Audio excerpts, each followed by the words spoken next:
அனைவருக்கும் வணக்கம். 26/12/2024 அன்றைய நடப்பு நிகழ்வுகள் பார்க்க இருக்கிறோம். முதலாவதாக மத்திய பிரதேசம் மாநிலத்தில் கென் பெட்வா நதி இணைப்பு திட்டத்திற்கு பிரதமர் மோடி அவர்கள் அடிக்கல் நாட்டியுள்ளார். 1980 தயாரிக்கப்பட்ட தேசிய நதிகள் இணைப்பு முனைப்பு திட்டத்தின் கீழ் செயல்படுத்தப்படும் முதல் திட்டம் இது.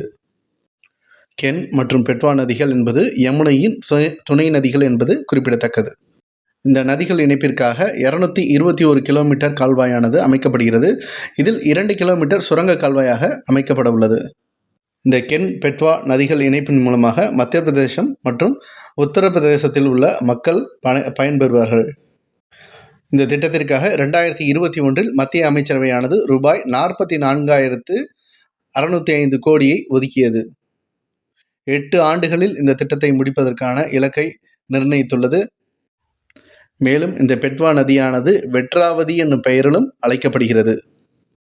அடுத்ததாக நம்ம பார்க்க உள்ளது வாஜ்பாய் அவர்களின் 100ஆண்டு பிறந்தநாள் விழாவையொட்டி அவரது தபால் தலை மற்றும் நாணயமானது வெளியிடப்பட்டுள்ளது.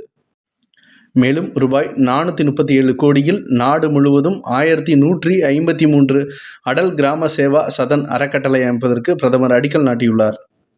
அடுத்ததாக நம்ம பார்க்க உள்ளது புகழ்பெற்ற மலையாள எழுத்தாளரும் ஞானபீட விருது பெற்றவருமான MT வாசுதேவன் என்பவர் காலமானார். இவர் இயக்கிய நிர்மாலியம் என்னும் திரைப்படமானது தேசிய அளவில் சிறந்த திரைப்படம் மற்றும் சிறந்த நடிகர் விருதுகளை வென்றது என்பது குறிப்பிடத்தக்கது. இவர் 2005 பத்மபூஷன் விருதை பெற்றவர் ஆவார்.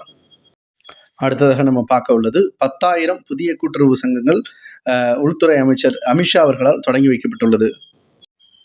வேளாண் கூட்டுறவு, பால்வளம் மற்றும் மீன்வளம் போன்ற கூட்டுறவு சங்கங்கள் இதில் அடங்கும். மேலும் 5 ஆண்டுகளில் 2 லட்சம் தொடக்க வேளாண்மை கூட்டுறவு சங்கங்களை நிறுவுவதற்கும் இலக்கு நிர்ணயிக்கப்பட்டுள்ளது. இந்த திட்டத்தின் வாயிலாக தமிழகத்தில் புதிதாக 486 கூட்டுறவு சங்கங்கள் தொடங்கி வைக்கப்பட்டுள்ளது. அடுத்ததாக நம்ம பார்க்க உள்ளது மத்திய அரசின் ஒரு திட்டம் தான் ஸ்வாமித்வா திட்டம்.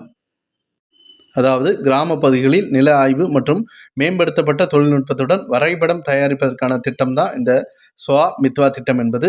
2020 இந்த திட்டமானது தொடங்கி வைக்கப்பட்டது. இந்த திட்டத்தில் கிராமப்புறத்தில் உள்ள நிலத்தின் உரிமையாளர்களுக்கு டிஜிட்டல் வடிவிலான உரிமை பதிவு அட்டைகளை வழங்குறாங்க. இந்த திட்டத்தில் நில வரைபடம் தயாரிப்பதற்காகவும் நிலத்தின் அளவை வரையறை செய்வதற்காகவும் ட்ரோன்கள் மூலம் ஆய்வானது செயல்படுத்தப்பட்டு வருகிறது. இந்த ட்ரோன் ஆய்வானது கிட்டத்தட்ட 3.17 லட்சம் கிராமங்களில் இது நிறைவடைந்துள்ளது. அடுத்ததாக நம்ம பார்க்க உள்ளது அமெரிக்காவின் தேசிய பறவையாக வெண்தலை கழுகு ஆனது அறிவிக்கப்பட்டுள்ளது. நன்றி.